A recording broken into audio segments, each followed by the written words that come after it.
What does happiness mean to you? Like, truly, do you understand or know what happiness actually means to you? Because society tells you that happiness means this, just like it says success means this, but ignore that. Ignore that because that's a bar. Usually it's unattainable, and also it's not your bar. What's your bar when it comes to happiness? What makes you happy? What will truly make your soul feel content and at peace? That's what matters most. You know, and this is why I speak so much about self-love and get to the point where you truly love yourself and embrace who you are as a unique individual. That's one important element of truly being happy, because until you love yourself fully, you can't be happy. It's impossible. It's absolutely impossible. And people will search for it externally. You can't get it externally if it's not there internally. However, when you have it internally, it's enhanced by the external. Like for me, I'm truly happy within myself and who I am.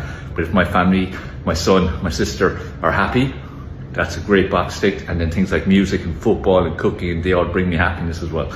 So what makes you happy? Get clear in your perception.